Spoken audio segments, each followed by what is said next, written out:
Episode 11 to 20 अध्याय 11 उसके आलिंगन में सोना। दुकान से बाहर निकलने के बाद जीमिंग ने उसका हाथ अपनी कमर से हटा लिया और उससे अलग हो गई। ये देखकर लिवेई ने ठंडे चेहरे के साथ उसकी ओर देखा। जीमिंग ने उसके बिगड़े हुए चेहरे पर ध्यान नहीं दिया और मॉल में इधर उधर देखने लगी। वह इस जगह की खूबसूरती देखकर मंत्रमुग्ध हो गई। मॉल से बाहर निकलने के बाद लिवेई ने पहले उसे घर भेजने और फिर कार्यालय जाने की योजना बनाई। उन्होंने अपने सहायक गु शाओ को पहले ही संदेश भेज दिया था कि वे अपनी बैठकें दोपहर तक स्थगित कर दें। कार्यालय में गु शाओ सभी विभागों के प्रमुखों के साथ उनकी साप्ताहिक रिपोर्ट की जांच करने के लिए बैठक की तैयारी कर रहे थे। वह विभिन्न विभागों द्वारा भेजी गई सभी फाइलों को व्यवस्थित कर रहे थे। तभी उनके फोन पर एक सूचना आई, डिंग। उसने अपना फोन खोला और देखा कि यह लिवेई का संदेश था। उसका हाथ हवा में जम गया। संदेश पढ़कर वह हैरान रह गया। सभी बैठकें दोपहर तक स्थगित कर दी गई हैं।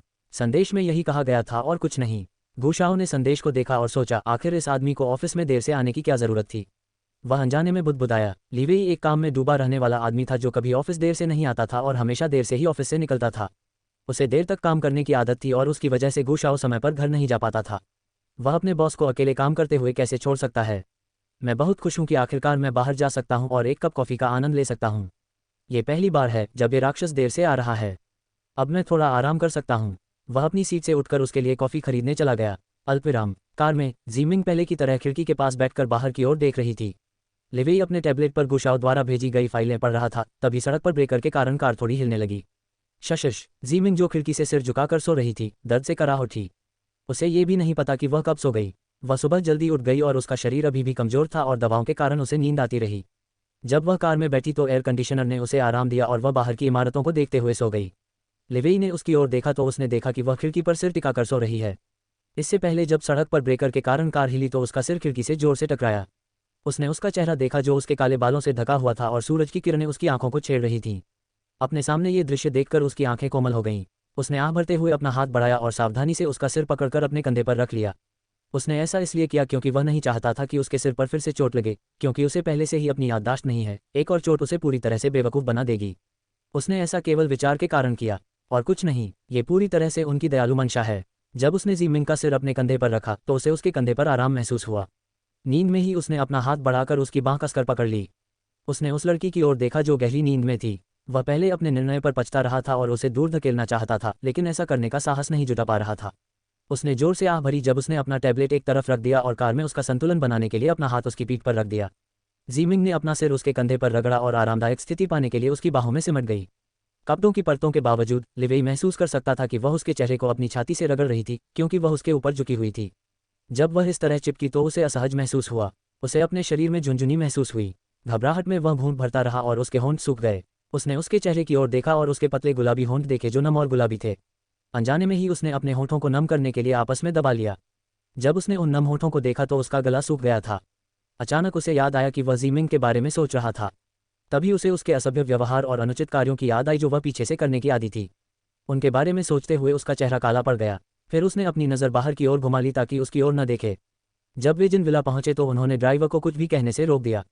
वह सावधानी से कार से उतरा और सोती हुई सुंदरी को अपने हाथों में सावधानी से उठाया। उसे जगाने की कोशिश नहीं की। वह उसके चेहरे पर थकान देख सकता था, इसीलिए उसने उसे जगाया नहीं बल्कि उसे उठाकर अंदर ले गया।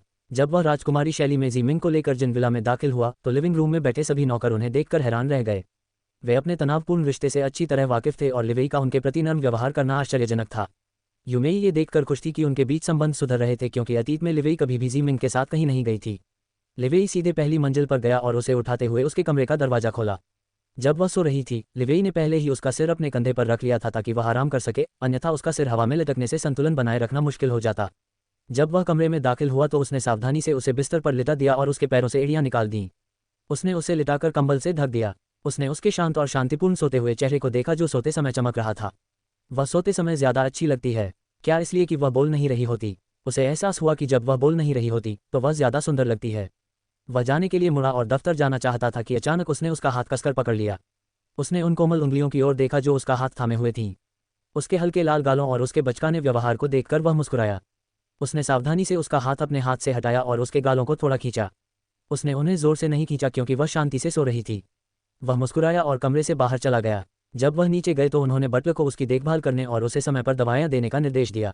बटलर ने उसे अजीब नज़रों से देखा क्योंकि यह पहली बार था जब वह जीमिंग के बारे में चिंतित था। लिवेई खांसते हुए बोला, कुछ नहीं, बस अगर वह बीमार पड़ गई तो हमें अस्पताल का बिल भरना पड़ेगा और कुछ नहीं।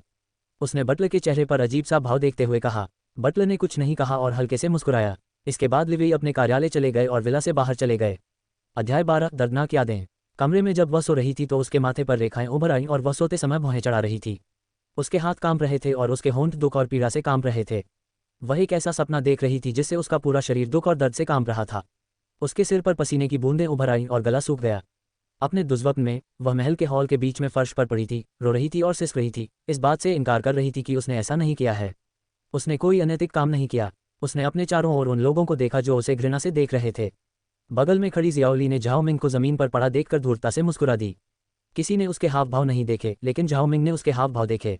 उसे वे भाव अच्छी तरह याद थे कि कैसे वह उसका जीवन दुखी करने के बाद उस पर हंस रही थी। फिर उसने उस व्यक्ति की ओर देखा जिस पर वह विश्वास करना चाहती थी, लेकिन उसने उसकी आंखों में केवल घृणा और नफरत देखी। जब उसने उसकी आंखों में ठंडक और अनिश्चितता देखी तो वह सचमुच रोने लगी। उसकी आंखों से आंसू बहकर उसके गालों पर आ गए। जब उसे अपने पिछले जीवन में झेले गए अपमान की याद आई तो उसका शरीर कांप उठा। अचानक वह अपने बुरे सपने से उठकर बिस्तर पर बैठ गई। वह सांस लेने की कोशिश करते हुए हाँफने लगी। वह ठंडे पसीने से भीग गई थी। जब वह बैठी तो उसके अतीत की सारी बुरी यादें उसके दिमाग में घूमने लगीं। वह सब कुछ भूलना चाहती थी क्योंकि वह उन्हें याद रखना चाहती थी, क्योंकि उनमें कुछ भी अच्छा नहीं था। उसे वह समय याद आया जब उसने महल में विवाह किया था। कोई भी उसे वहां नहीं रखना चाहता था, लेकिन एक व्यक्ति था जो उसका रक्षक था और उसका सबसे करीबी दोस्त था जो विवाह के बाद उसके साथ आया था।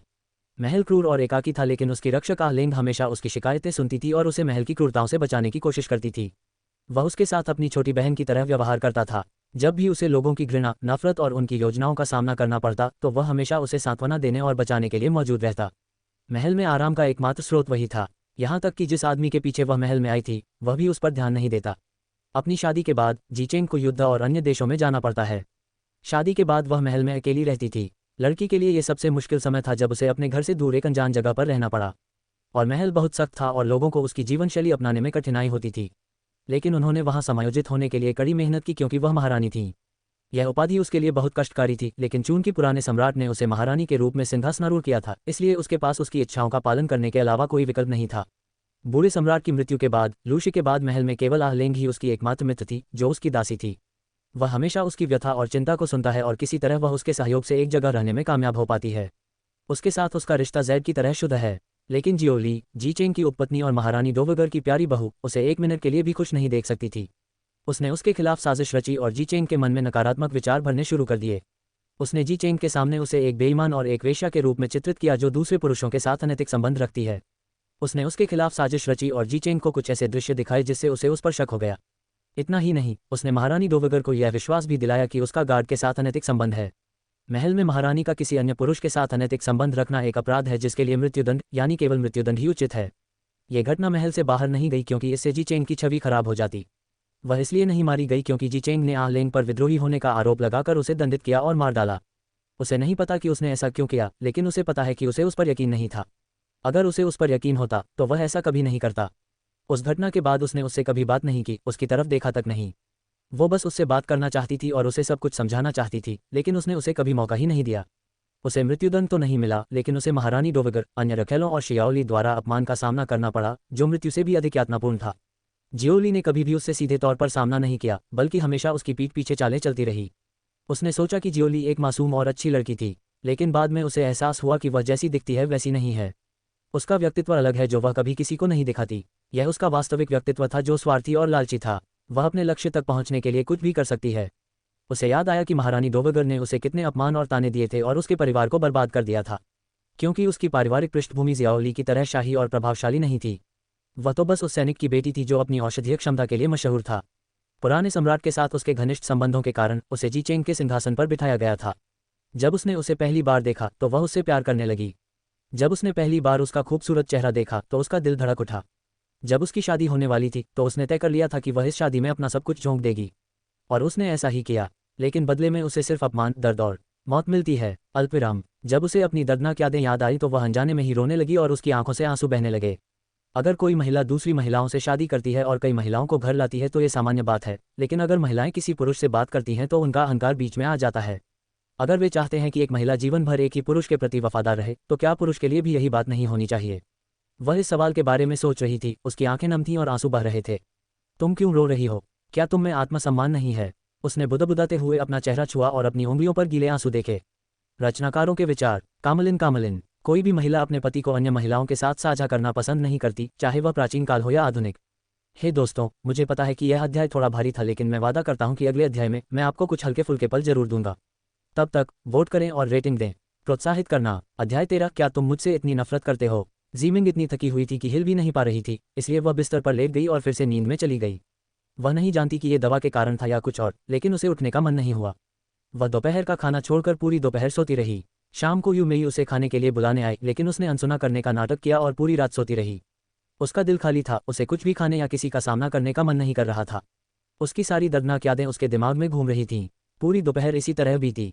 जब वह शाम को उठी तो वह बिस्तर पर लेटी हुई थी और खाली भाव से छत को देख रही थी। अचानक उसने दरवाजे पर दस्तक सुनी। तभी एक आवाज़ सुनाई दी। ये यूमेई थी। मिस, शाम के 6 बज चुके हैं और आपने कुछ नहीं खाया है। कृपया नीचे आकर कुछ खा लीजिए। तुम अभी भी कमज़ोर हो और तुम्हें और पोषण की ज़रूरत है। तुम्हें अपनी दवाइयाँ भी लेनी होंगी। अगर मालिक को पता चला तो वो हमें डांटेंगे। कृपया उठ जाओ। उसकी बातें सुनकर खाने के नाम पर उसका पेट भी बड़बड़ाने लगा।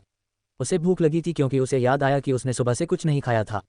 वे नाश्ता किए बिना ही मॉल चले गए। उसका पेट बहुत जोर से गुर्रा रहा था। वह फ्रेश होने के लिए बाथरूम में गई और कुछ खाने के लिए नीचे चली गई। जब वह नीचे आई तो मेज़ पर उसके लिए ढेर सारे व्यंजन सजे थे, मानो दोपहर का खाना देर से और रात का खाना जल्दी हो। व्यंजनों की स्वादिष्ट सुगंध सूंघकर उसके मुंह में पानी आने लगा। वह कुर्सी पर बैठ गई और खाना शुरू करने के लिए चॉपस्टिक्स उठा ली। तभी उसने एक ठंडी और भारी आवाज़ सुनी। अब आप लंच कर रहे हैं? क्या तुम फिर से अस्पताल जाना चाहती हो या यह मेरा ध्यान आकर्षित करने की तुम्हारी एक और चाल है? लिवेई, जो अभी अभी ऑफिस से वापस आया था, लंबे कदमों से डाइनिंग टेबल की ओर उसके पास आया। जब लिवेई ने शाम को बटलर को उसकी हालत के बारे में पूछने के लिए फ़ोन किया तो बटलर ने उसे बताया कि वह पूरी दोपहर अपने कमरे से नीचे नहीं आया और उसने दोपहर का भोजन भी नहीं किया। उसका चेहरा कड़वा हो गया। क्या ये औरत मरना चाहती थी? उसे अभी अभी अस्पताल से छुट्टी मिली है और उसने न तो दोपहर का खाना खाया और न ही दवा। क्या वो अपनी छोटी मोटी हरकतों से मेरा ध्यान खींचने की कोशिश कर रही है? यह विचार आते ही उसकी अभिव्यक्ति उदास हो गई, जब उसे उसकी ध्यान आकर्षित करने की पुरानी रणनीतियां याद आईं और यह भी कि कैसे वह हमेशा उससे झगड़ा करती थी। वह कुछ देर तक अपने फ़ोन को देखता रहा, फिर गुशाओ को अंदर बुलाया। थोड़ी देर बाद गुशाओ अंदर आया। क्या आपको कुछ चाहिए सर? लिवेई ने उसकी ओर देखा और कहा, शाम की सभी बैठकें रद्द कर दो। मैं घर जा रहा हूँ, उसने अपना कोट उठाते हुए कहा। गुशाओ हैरान हो गया और हकलाते हुए बोला, सर, लेकिन शाम 7 बजे एक महत्वपूर्ण दिन मीटिंग है और हम उसे रद्द नहीं कर सकते। लिवेई ने उसकी ओर देखा और कहा, तो फिर तुम इसमें शामिल हो सकते हो। मुझे परवाह नहीं कि तुम इसे कैसे प्रबंधित करते हो, लेकिन मुझे जाना है, इसलिए इसे अच्छी तरह से संभालना। इसके अलावा मुझे कल इसके बारे में विस्तृत जानकारी देना। उसने गुशाओ के कंधे पर थपथपाते हुए कहा। लिवेई के ऑफिस से जाने के बाद गुशाओ अवाक रह गया। क्या यह मेरी कंपनी है? मुझे मीटिंग में उसकी जगह क्यों आना पड़ा? लिवेई सहजता से उसके बगल वाली कुर्सी पर बैठ गया, जबकि नौकरानी उसके लिए भी कटलरी तैयार कर रही थी। मुझमें उससे निपटने की ताकत नहीं है। क्या मैं दिन में एक बार चैन से खाना नहीं खा सकती? उसके बेतुके शब्द सुनकर उसने अपने होंठ भींच लिए। मैं सिर्फ आपका ध्यान आकर्षित करने के लिए दोपहर का खाना क्यों छोड़ दूंगी, जब मुझे पता है कि आपको मेरी मौत से भी कोई फर्क नहीं पड़ता? और क्या आपको फर्क पड़ता है कि मैं खाऊं या नहीं? जब 3 महीने अस्पताल में भर्ती रहने से आपका ध्यान आकर्षित नहीं हो सकता, तो दोपहर का खाना छोड़ने से क्या हो सकता है? उसकी बातें सुनकर उसके चेहरे पर गुस्सा आ गया। मैंने सारी मीटिंग्स कैंसिल कर दी, बस ये देखने के लिए कि कहीं वह बीमार तो नहीं है। लेकिन उसे मेरी चिंता की जरा भी कद्र नहीं है। उसने उसे घूरा और कुछ कहना चाहा, लेकिन उसकी खांसी सुनकर वह रुक गया। उसने उसकी ओर देखा। वह खाना खाते हुए घुट रही थी और जोर से खांस रही थी, यहाँ तक कि उसका चेहरा भी पीला पड़ गया था। अपना गुस्सा भूलकर वह उसकी पीठ थपथपाने लगा। थोड़ी देर बाद जब उसे ठीक महसूस हुआ तो उसने उसकी ओर देखा। उसके चेहरे पर शांति और चिंता थी। उसने अपना दोपहर का भोजन देर से खाया और वह भी उसके साथ शामिल हो गया, क्योंकि उसने दोपहर के भोजन की बैठक के दौरान ज़्यादा कुछ नहीं खाया था। उसके बाद वे चाय पीने के लिए लिविंग रूम में चले गए। ये पहली बार था कि वे एक साथ समय बिता रहे थे। चाय पीते हुए उसने उसकी तरफ देखा।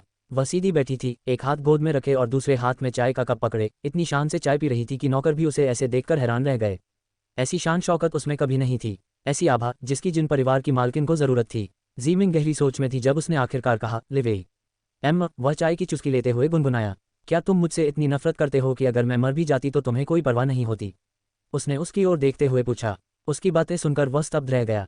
उसने मुड़कर उसकी तरफ देखा तो उसका चेहरा भावशून्य था। वह उसके विचार नहीं समझ सका और कुछ देर तक उसे घूरता रहा। अध्याय 14, जिसे आपको अवश्य याद रखना चाहिए। जब लिवेई ने उसका सवाल सुना तो उसने उसकी तरफ देखा और उसकी उदास आंखें देखीं। वह घबराहट में चाय के कप पर थपथपा रही थी। वह इस बात से उलझन में था कि उसने उससे ऐसा कुछ क्यों पूछा। पहले वे एक दूसरे के मामलों की कभी परवाह नहीं करते थे। उसे उससे कभी कोई उम्मीद नहीं थी, बस वह चाहता था कि वह कम से कम मिसेस जिन की तरह व्यवहार करे और उसे अब और शर्मिंदा न करे। उसने उससे कभी कुछ नहीं मांगा, बल्कि वह चाहता था कि वह उसके परिवार के स्नेह का बदला चुकाए जो उससे प्यार करता है। उनकी माँ चाहती थी कि जीमिंग शादी के बाद सभी से मिलें और सभी को जाने, लेकिन जब भी वे जिन मैंशन जाते थे, जीमिंग हमेशा अपने फ़ोन में व्यस्त रहती थी। वह हमेशा उन मेहमानों से बात करती है जिन्हें उसकी माँ उसे अपनी बहू कहकर मिलवाती थी। कुछ समय बाद उसकी माँ ने भी उसके साथ घुलने मिलने की कोशिश करना बंद कर दिया। मदर जिन को एहसास हुआ कि ज़ीमिंग का उनके साथ जुड़ने का कोई इरादा नहीं है और वह उनके साथ तालमेल नहीं बिठा सकती। उसे पार्टी करना बहुत पसंद है, इसलिए वह अपने कुछ बेकार दोस्तों के साथ पार्टी में जाती है और कई बार वह पार्टी से सुबह ही लौट आती है। वह हमेशा उस पर शक करती है, उससे लड़ती है और हमेशा जिद्दी व्यवहार करती है। अतीत में उनके बीच कई गलतफहमियां और मुद्दे थे, लेकिन उस समय भी लिवेई ने उससे कभी कुछ नहीं कहा था।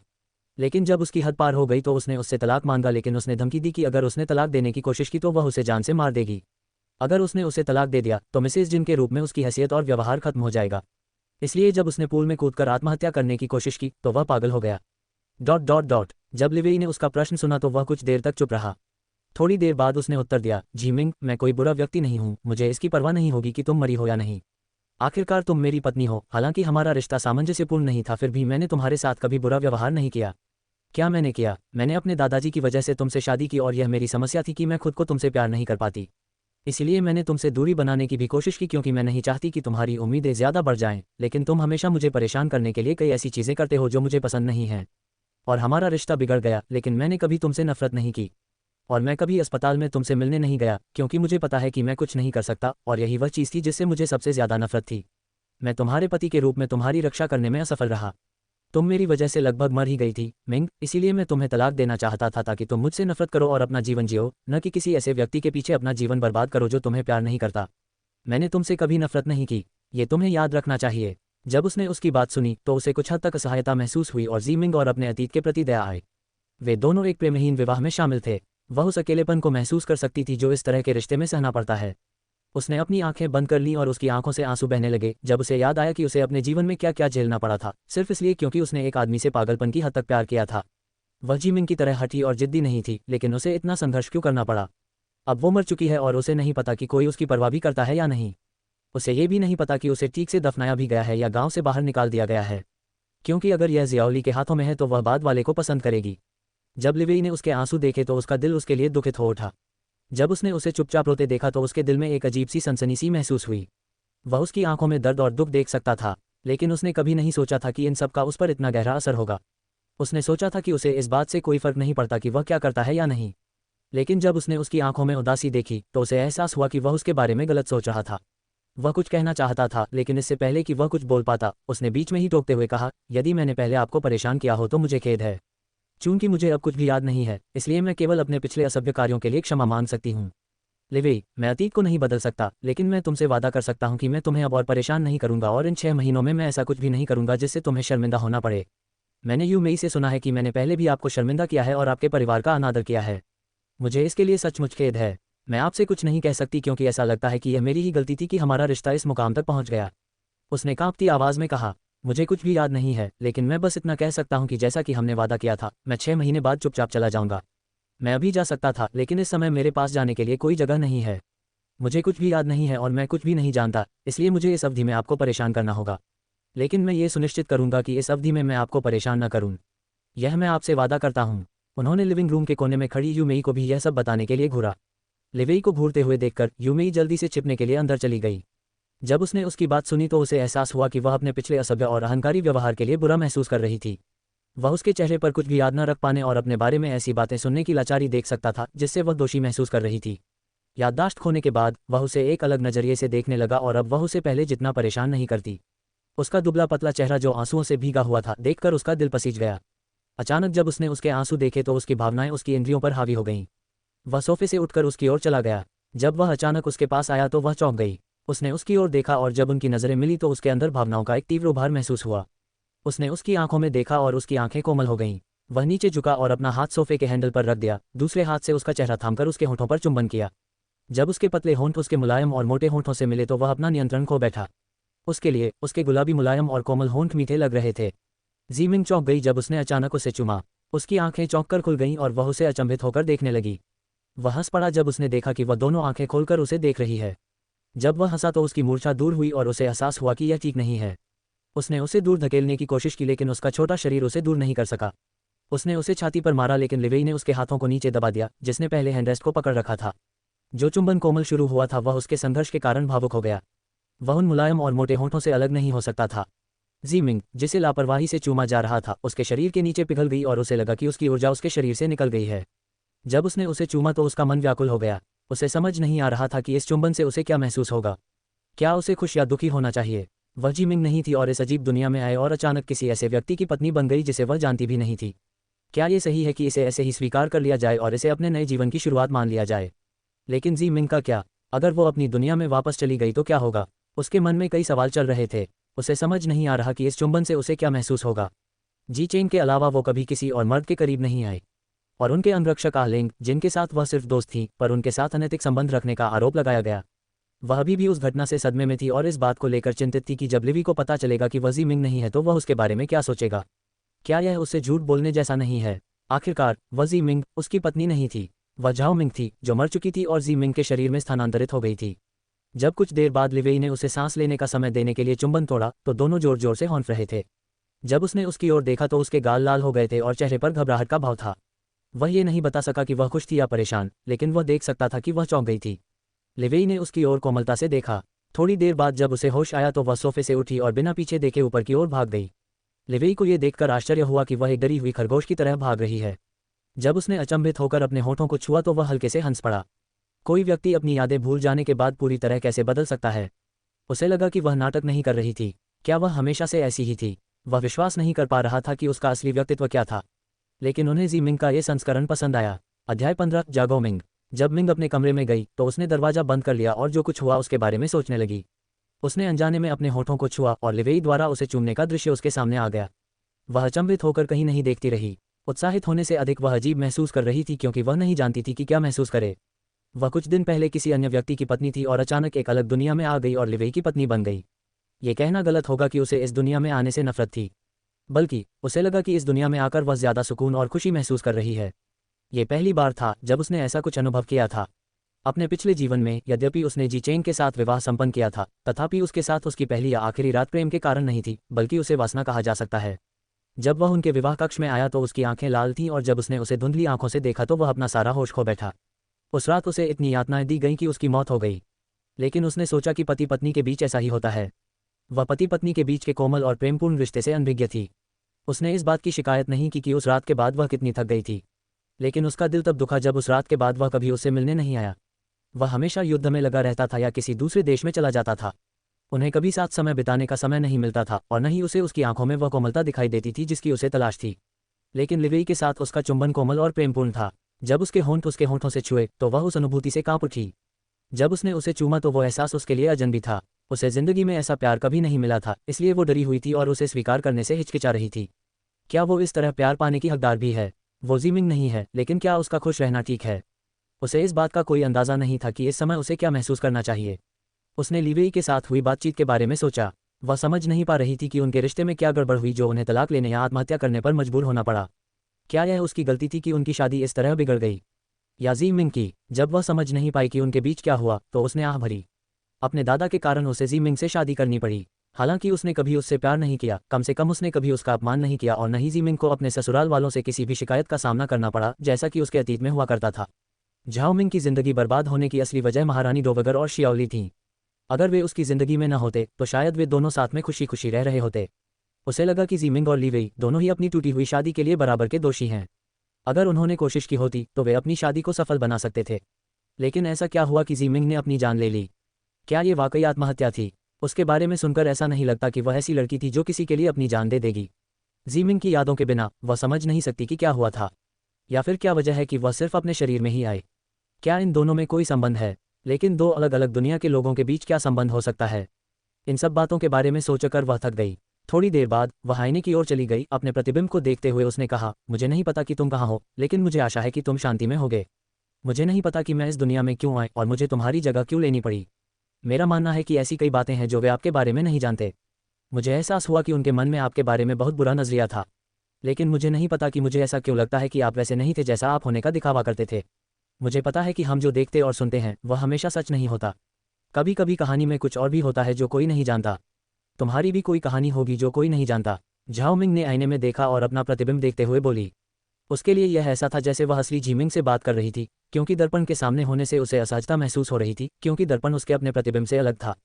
वह अपनी कोमल आंखों से आईने की ओर देख रही थी कि अचानक उसे सिर में तेज दर्द महसूस हुआ। उसने अपने सिर को हाथों से कसकर पकड़ लिया और शांत होने के लिए अपनी आंखें बंद कर लीं। दर्द असहनीय था और उसके माथे पर पसीने की बूंदें उभर आईं। जल्द ही उसका शरीर पसीने से भीग गया और उसका शरीर कांपने लगा। जब वह फर्श पर गिर पड़ी तो उसके पैर कमजोर हो गए और उसकी दृष्टि धुंधली हो गई। वह भी अपना सिर पकड़े हुए थी क्योंकि दर्द असहनीय था। उसकी आंखों से आंसू बह रहे थे क्योंकि वह इस दर्द को नियंत्रित नहीं कर पा रही थी। उसके पास मदद के लिए किसी को पुकारने की भी ताकत नहीं थी।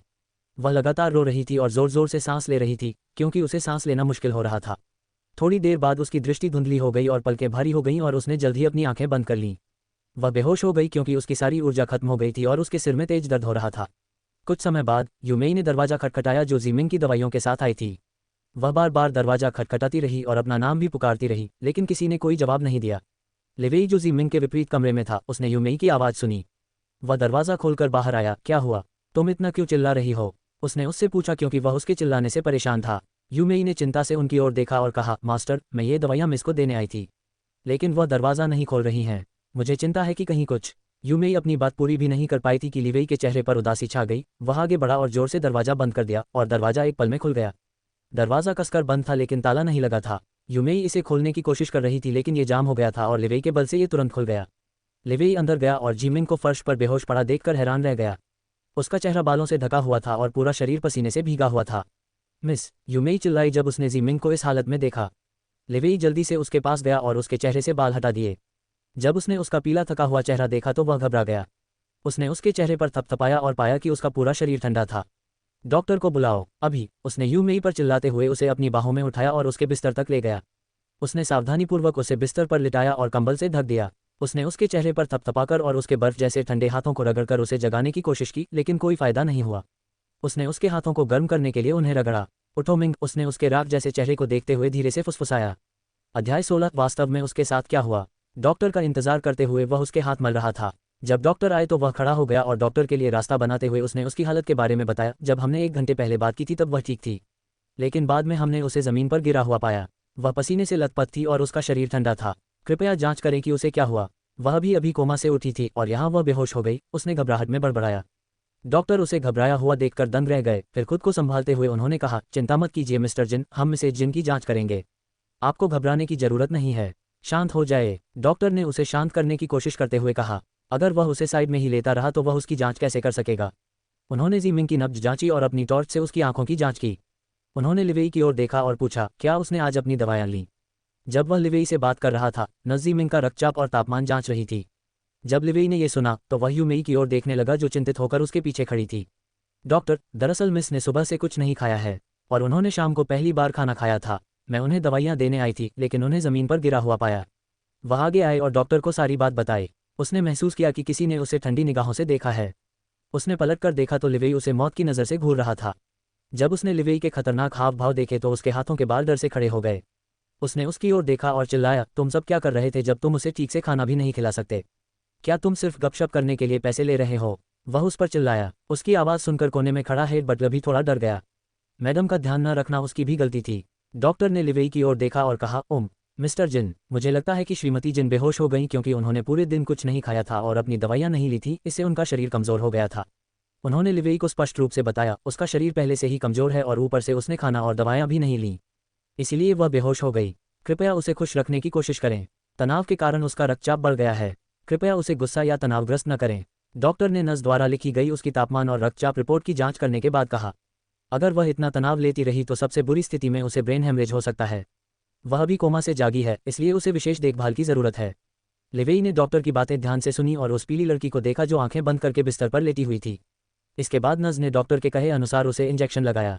जब नर्स जीमिंग को इंजेक्शन दे रही थी, डॉक्टर ने लिवेई की ओर मुड़कर कहा, श्री जिन, हमने उसे इंजेक्शन दिया है जो उसके रक्तचाप को कम करने में मदद करेगा। जब वह उठे तो कृपया उसे दी गई दवाइयाँ दे दें। ये भी ध्यान रखें कि वह कभी भी खाना न छोड़े। वह पहले से ही बहुत कमज़ोर है और खाना नहीं छोड़ सकती। डॉक्टर की बात सुनते ही लिवेई ने सिर हिलाया। वह कब जागेगी? लिवेई ने चिंतित होकर उससे पूछा। वह कल सुबह तक जाग जाएगी। हमने जो इंजेक्शन दिया है उससे उसे आराम मिलेगा और वह ठीक से सो सकेगी।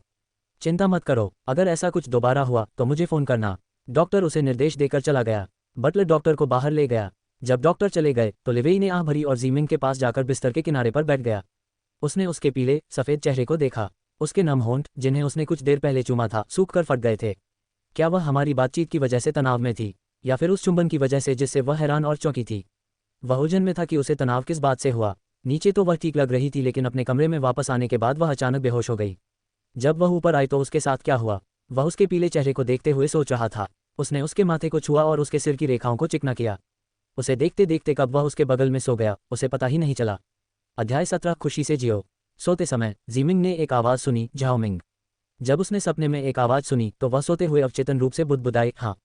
इंजेक्शन की वजह से उसकी आंखें बंद थीं और वह चैन की नींद सो रही थी। उसकी सांसें भी सामान्य थीं।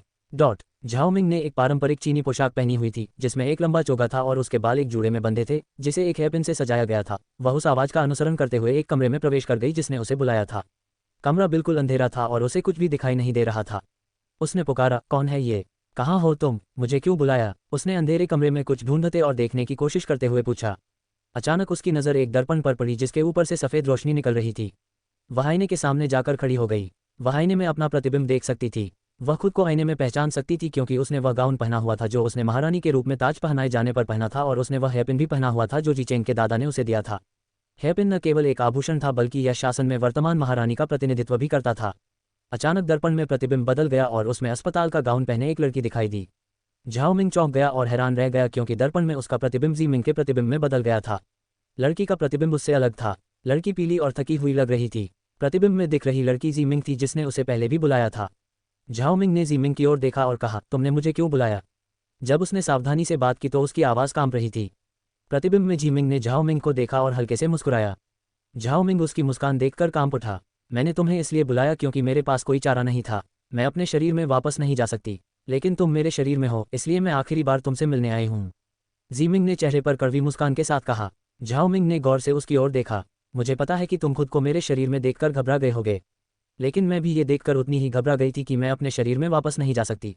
शायद यही मेरा अंत था। उसने अपना सिर नीचे करते हुए कहा, मैं अपना शरीर तुमसे नहीं लूंगा। तुम चाहो तो जीमिंग के रूप में रह सकते हो, लेकिन केवल एक शर्त पर। क्या बात है? झाओमिंग ने धीमी आवाज़ में पूछा। मेरी तरह मत जियो। मैंने अपने आसपास के कई लोगों को सिर्फ इसलिए चोट पहुंचाई है क्योंकि मुझे चोट लगी थी, खासकर लिवेई को। हालांकि हमारे बीच प्यार नहीं था, फिर भी हम अपनी शादी को संभाल सकते थे, लेकिन मेरी जिद और कुछ लोगों की घटिया चालों की वजह से मेरी जिंदगी बर्बाद हो गई। बस खुशी से जीने की कोशिश करो। तुमने भी अपने जीवन में कष्ट झेले होंगे, तभी तो तुम सभी दर्दनाक यादों से दूर भागने के लिए मेरे शरीर में आए हो। और सिर्फ इसलिए कि आप दयालु हैं, लोगों को आप पर हावी न होने दें। आप देख सकते हैं कि दयालुता का आपको क्या परिणाम मिलता है, मृत्यु। इसलिए ऐसा दोबारा न होने दें। झाओमिंग ने जीमिंग को देखा और उसकी आंखों में दर्द देख सका। अंत तक वह घमंडी रही, लेकिन झाओमिंग उसकी मजबूत आभा और करिश्मा देख सकता था। उसकी बातों के पीछे कितनी ही बातें छिपी हैं जो उसे अभी तक पता नहीं थीं। इस लड़की को देखकर ऐसा लगता है जैसे उसने बहुत कुछ अनुभव किया है, लेकिन उसका मजबूत चरित्र उसे किसी के सामने कमजोर नहीं होने देता। थोड़ी देर बाद झाओमिंग बोला, मुझे पता है कि मैंने तुम्हारी जगह ले ली है, लेकिन मैं कभी किसी की जगह नहीं लेना चाहता था। आखिरकार मैं खुद एक अवांछित महारानी हूँ जिसे उसके पति ने त्याग दिया है।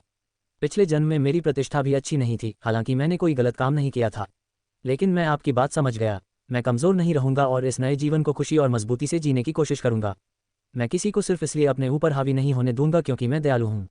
मैं लोगों के साथ वैसा ही व्यवहार करूंगा जैसा वे मेरे साथ करेंगे। झाओमिंग ने मुस्कुराते हुए कहा, इस जीवन और मृत्यु के अनुभव ने मुझे बहुत बदल दिया है। अब मैं पहले जैसी कमज़ोर और दयालु झाओमिंग नहीं रही। मैं खुद का एक बेहतर संस्करण बन गई हूँ। जीमिंग हल्के से मुस्कुराए और बोली, ये सुनकर अच्छा लगा कि तुम बदल गए हो। अब मैं तुम्हें अपनी यादें दे दूंगी ताकि तुम आराम से जी सको। मेरे त्याग को व्यर्थ मत जाने देना। खुशी से जियो, अलविदा। ऐसा कहने के बाद शीशे में जीमिंग का प्रतिबिंब गायब हो गया और झाओमिंग जो शीशे के सामने खड़ी थी उसके सिर में तेज दर्द होने लगा जिससे उसका पूरा शरीर कांपने लगा। उसके दिमाग में कई तस्वीरें और दृश्य भरने लगे, मानो एक कंप्यूटर से दूसरे कंप्यूटर पर फाइलें ट्रांसफर कर रही हों। उसे ऐसे दृश्य और लोग दिखाई देने लगे जो उसके लिए अपरिचित तो थे पर कुछ हद तक परिचित से लगते थे। उसके दिमाग में इतनी सारी जानकारी भर गई थी कि उसका सिर भारी और दर्द भरा हो गया। अत्यधिक पीड़ा के कारण उसका पूरा शरीर कांप उठा और उसकी आंखों से आंसू बहने लगे। उसने अपना सिर कसकर पकड़ लिया और दर्द से कराहते हुए जमीन पर बैठ गई। अल्पविराम। आधी रात को लिवेई उसके बगल में सो रहा था। उसका एक हाथ उसकी कमर पर था और दूसरा तकिया बना हुआ था।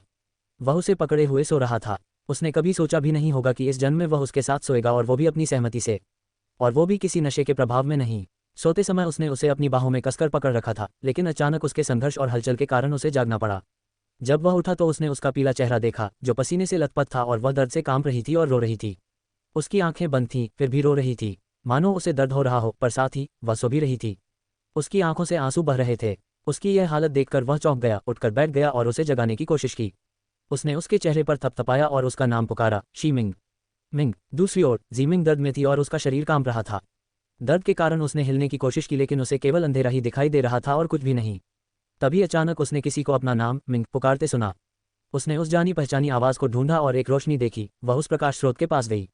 वह अंधेरे से निकलकर प्रकाश की ओर बढ़ी और प्रकाश में कदम रखते ही उसका शरीर गायब हो गया। अचानक जीमिंग ने अपनी आंखें खोली। उसने देखा कि लिवेई उसके बगल में घबराया हुआ था और चिंतित भाव से उसे देख रहा था। उसने स्पष्ट रूप से देखने के लिए अपनी आंखें झपकाईं और देखा कि लिवेई उसे अपनी बाहों में पकड़े हुए था और घबराया हुआ और चौंका हुआ दिख रहा था। वह अनजाने में अपना हाथ बढ़ाकर उसके चेहरे को छूती है जबकि वह स्तब्ध अवस्था में होती है और धीरे से उसका नाम पुकारती है, लिवेई। अध्याय 18 हमारे रिश्ते के लिए एक मौका। जीमिंग ने धीरे से अपनी आंखें खोली। तभी लिवेई का चिंतित चेहरा उसकी नज़र में आया। वह उसका नाम पुकार रहा था और उसे चिंतित नज़रों से देख रहा था। जब उसने आखिरकार अपनी आंखें खोलीं तो उसने राहत की सांस ली और पूछा, क्या तुम ठीक हो? क्या तुम्हें कोई बुरा सपना आया है या कहीं भी असहज महसूस हो रहा है?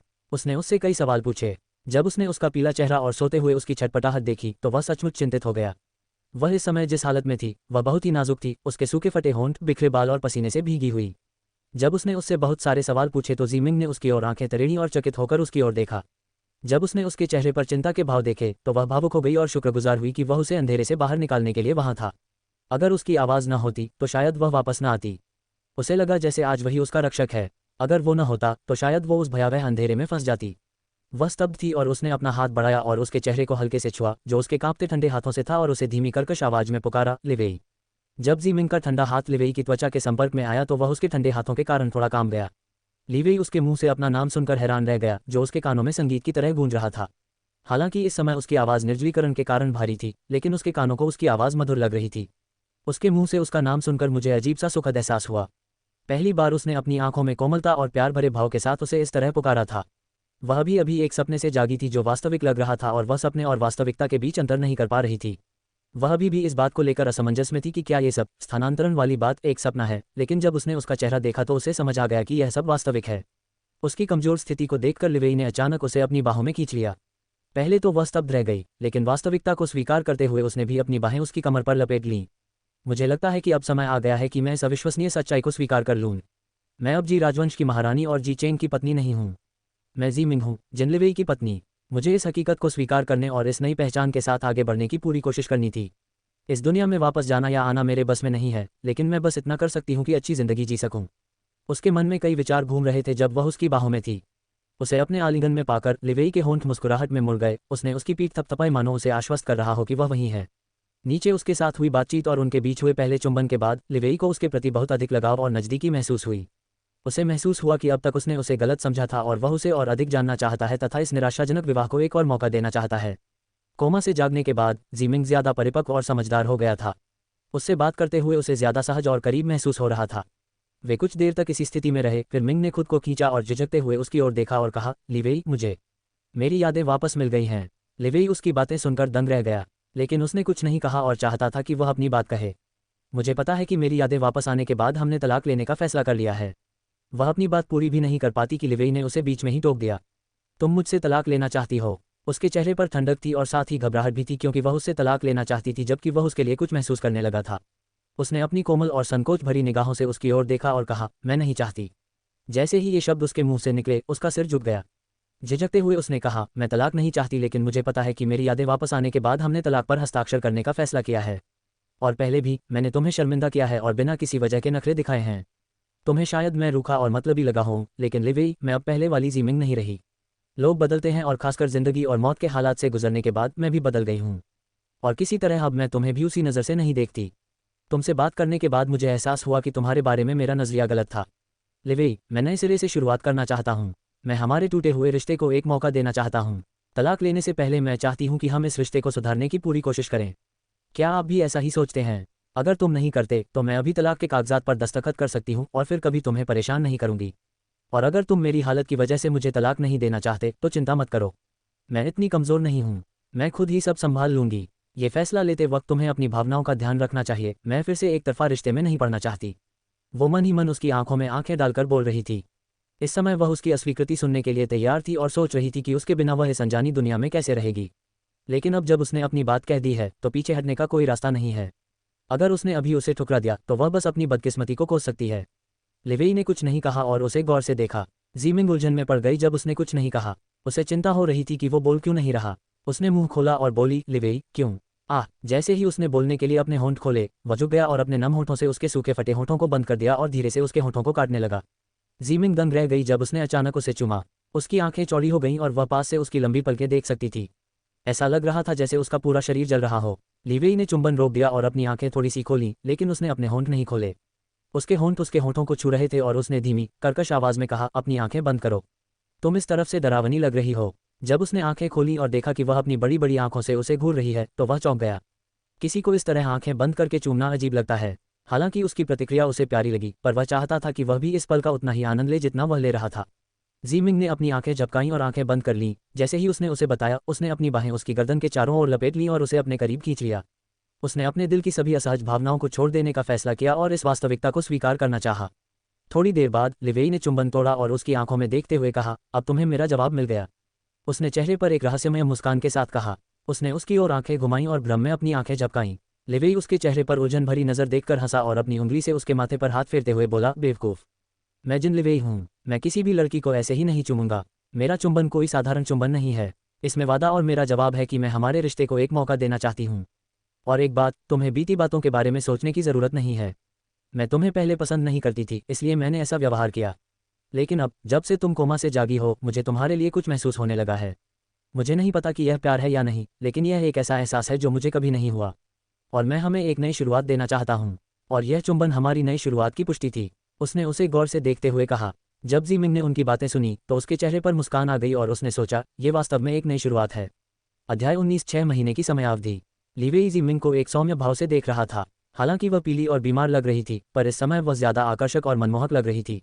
वह इस बात पर विश्वास नहीं कर पा रहा है कि जब वह तलाक लेने पर इतना अड़ा हुआ था, तो उसने अपने रिश्ते को एक मौका देने की सहमति दे दी। उसके होंठ सूखे और फटे हुए थे, लेकिन उनका स्वाद मीठा और लुभावना था। लिवेई उन गुलाबी होंठों को चूमने के लिए फिर झुका, लेकिन उसने उसके सीने पर हाथ रखकर उसे दूर धकेल दिया। उसने आश्चर्य से उसकी ओर देखा और पूछा, क्यों? उसकी चमकती आंखों को देखकर उसने आह भरी, जिनकी चमक उसके इनकार के कारण मंद पड़ गई थी। मैं थक गई हूँ। तुम अपने कमरे में जाकर सो जाओ। मैं भी सोना चाहती हूँ। ये कहकर उसने उसे धीरे से धक्का दिया। उसने उसकी ओर देखा और हठपूर्वक कहा, मैं आज रात यहीं सोऊंगा।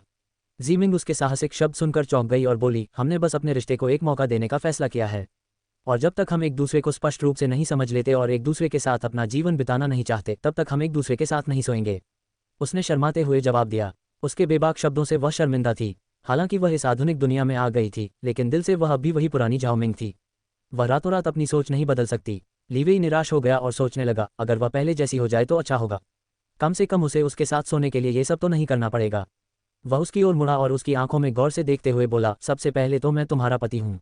और यह सही है कि हम एक ही कमरे में सोएं। पहले हम साथ नहीं सोते थे क्योंकि हमारी भावनाएं एक जैसी नहीं थी, लेकिन अब हम दोनों सहमत हैं, है ना? हमारे पास पहले से ही विवाह प्रमाण पत्र है। हम कोई अनैतिक काम नहीं कर रहे हैं। कुछ देर रुकने के बाद उन्होंने आगे कहा, और तुम बीमार भी हो। तुम अभी अभी बुरे सपने से जागी हो। अगर तुम अकेली सोई तो तुम्हारा ख्याल कौन रखेगा? अगर आधी रात को तुम्हें किसी चीज़ की ज़रूरत पड़ गई या फिर कोई और बुरा सपना आ गया, तो तुम्हारा ख्याल कौन रखेगा? अपनी बात पूरी करने के बाद वह गौर से उसकी ओर देखने लगा और उसके जवाब का इंतजार करने लगा। उसने ठान लिया था कि वह ना को जवाब नहीं मानेगा। वो जिन लिवेई था, शहर का सबसे खूबसूरत आदमी और देश का सबसे युवा सीईओ। लड़कियां उसके बिस्तर पर आने के लिए बेताब थीं और उसकी पत्नी उसे कमरे से बाहर निकाल रही थी। उसने उसकी ओर देखा और उसके शब्दों के बारे में सोचा और फिर जवाब दिया, मुझे लगता है कि तुम सही हो। मैं आज रात अकेले नहीं रहना चाहती। उसने अपना सिर नीचे करते हुए कहा। उसे डर था कि उसे फिर से दुर्स्वप्न आ सकता है और उस समय अकेले रहना उसके लिए बहुत दुखदायी होगा। उसने अपना सिर उठाया और उसकी आंखों में देखते हुए कहा, और तो और, हम शादीशुदा हैं, हम इसमें कोई अनैतिक काम नहीं कर रहे हैं। हमारा एक कमरा साझा करना सही है। ठीक है, फिर हम साथ सोएंगे। जब उसने ये कहा तो उसकी आंखें चमक उठीं और नदी के मीठे पानी की तरह चमकने लगीं। लेकिन उसके अगले शब्दों ने उसकी आंखों की चमक तुरंत गायब कर दी। लेकिन तुम बिस्तर के दूसरे कोने पर सोओगे और अगले 6 महीने तक मुझे नहीं छुओगे। 6 महीने बाद हम अपने रिश्ते की स्थिति तय करेंगे कि हम तलाक चाहते हैं या नहीं। इस पर वह उसे पिल्ला जैसी नज़रों से देखता है। क्यों? और 6 महीने बाद क्यों सोच रहे हो? हम ऐसे ही रह सकते हैं। और छूना क्यों नहीं? ये ठीक नहीं है। हम शादीशुदा हैं मिंग लिवेई। कल हम एक दूसरे को तलाक देना चाहते थे और अब नहीं। हम अपना फैसला तुरंत बदल रहे हैं। हो सकता है कि कुछ समय बाद हम साथ रहना ही न चाहें। इसलिए हम इन 6 महीनों को एक परीक्षण काल के रूप में लेंगे और देखेंगे कि हम इस रिश्ते को निभा पाते हैं या नहीं। और इस दौरान तुम्हारे लिए मुझे छूना भी उचित नहीं है। ठीक है। जब उसने ये कहा तो उसके चेहरे पर उलझन और तनाव आ गया। लेकिन ये ठीक नहीं है मिंग। लेकिन अगर हम कुछ और नहीं करेंगे तो हम अपने रिश्ते को कैसे परख सकते हैं? एक रिश्ते को निभाने के लिए एक जोड़े को अन्य चीज़ों के साथ भी अनुकूल होना चाहिए। जीमिंग, हर रिश्ते में शारीरिक अंतरंगता बहुत महत्वपूर्ण है क्योंकि यही उन्हें दूसरों से अलग बनाती है, वरना क्या वे सिर्फ दोस्त नहीं होते जो एक ही कमरे में रहते हैं। और शारीरिक अंतरंगता हमें और करीब लाएगी, क्या तुम्हें नहीं लगता? उसने उसकी ओर देखते हुए कहा। वह अपने सावधानीपूर्वक और वाक्पटु शब्दों से उसे मनाने की कोशिश कर रहा था। उसने उसकी ओर देखा और उसकी बातों पर हंसी। शारीरिक अंतरंगता वाकई जरूरी है, लेकिन उससे पहले हमें एक दूसरे को समझना चाहिए और एक दूसरे के साथ मजबूत रिश्ता बनाने की कोशिश करनी चाहिए। हम बस बहाव के साथ चलेंगे और देखेंगे कि क्या होता है। लेकिन अंतरंगता सिर्फ एक तरफा नहीं, बल्कि सहमति से होनी चाहिए। और अगर कोई 6 महीने बाद अलग होना चाहे तो हम नियम का पालन करेंगे। और मैं इस विषय पर और कोई बहस नहीं चाहता। अगर तुम सहमत नहीं हो तो अपने कमरे में जाकर सो जाओ। ऐसा कहकर उसने अपने हाथों से उसे दरवाजे का रास्ता दिखाया। ये सुनते ही उसने तुरंत अपना सिर हिलाया और कहा, नहीं नहीं, मैं सहमत हूँ। अपनी बात कहने के बाद वह मन ही मन मुस्कुराया। तो फिर हम अपना रिश्ता पक्का कर सकते हैं। इसका मतलब है कि मुझे 6 महीने इंतजार करने की जरूरत नहीं है। जीमिंग, तुम बस इंतजार करो, मैं तुम्हें साबित कर दूंगा कि हम भी किसी भी दूसरे जोड़े की तरह रह सकते हैं। इसके बाद वे सोने चले गए। लिवेई ने किसी तरह उसका हाथ पकड़कर उसे सुला दिया और वह झिझकते हुए मान गई। जब वह मान गई तो वह मन ही मन मुस्कुराया। हाँ, वह इन बातों में कितनी भोली है। वह बिस्तर के एक कोने में पीठ के बल लेटा हुआ था और जीमिंग दूसरे कोने पर लेटी हुई थी। उसे खुशी थी कि वो सिर्फ हाथ पकड़कर सोने को राजी हो गई। किसी भी रिश्ते का ये पहला कदम होता है। वो न सिर्फ उसका हाथ थामे हुए था बल्कि हाथ पकड़े हुए सो भी रहा था। अध्याय 20, लकड़ी की तरह सोना। दवाइयों और कमजोरी के कारण जीमिंग गहरी नींद में सो रही थी। उसके लंबे काले बाल तकिए पर बिखरे हुए थे और उसकी गोरी त्वचा खिड़की से आती रात की रोशनी में चमक रही थी। वह बिस्तर के एक कोने पर पीठ के बल लेटी हुई थी और लिवेई का हाथ पकड़े हुए थी, क्योंकि उसने सचमुच हाथ पकड़कर उससे सोने की विनती की थी और वादा किया था कि वह इसके अलावा कुछ नहीं करेगा। जब मिंग सो गई तो उसके बगल में एक और व्यक्ति था जिसे नींद नहीं आ रही थी। वह पहले उसके सोने का इंतजार कर रहा था। जब उसने उसकी सांसों को एक समान और शांत होते हुए महसूस किया तो उसने मुड़कर उसकी तरफ देखा। उसने उसे हल्के से पुकारा, जीमिंग। जब उसने पुष्टि की कि वह अपने सपनों में डूबी हुई है और शांति से सो रही है तो उसके होठों पर एक रहस्यमय मुस्कान उभर आई। वह अपने एक हाथ से उसका हाथ पकड़े हुए था और उसकी ओर मुंह करके उसके चमकते चेहरे को मंत्रमुग्ध होकर देख रहा था, जो इस अंधेरी रात में एक तारे की तरह चमक रहा था। क्या वह हमेशा से इतनी खूबसूरत थी? मुझे पहले कभी ऐसा क्यों नहीं लगा? उसने धीरे से अपना हाथ उसके हाथ से हटाया और उसके पास गया। वह उसके सफ़ेद चेहरे को छूने ही वाला था कि अचानक वह करवट बदलकर उसकी ओर मुंह करके खड़ी हो गई। वह चौंक गया जब वह अचानक उसकी ओर मुड़ी, लेकिन उसकी आंखें बंद थीं और वह सो रही थी। जब वह मुड़ी तो उसका चेहरा उसके चेहरे के इतने करीब था क्योंकि उसने पहले ही उनके बीच की दूरी कम कर दी थी और उसके पास आ गया था। अब उनके चेहरे लगभग एक दूसरे को छू रहे थे। जिन लिवेई के पूरे बदन में गर्मी महसूस हो रही थी क्योंकि वो उसकी तपती सांसों को अपने चेहरे पर महसूस कर रहा था और उसके पके आड़ू जैसे होठों को एकटक देख रहा था। हालांकि वो थोड़े सूखे और सफ़ेद थे, लेकिन उनका स्वाद शहद जैसा मीठा था।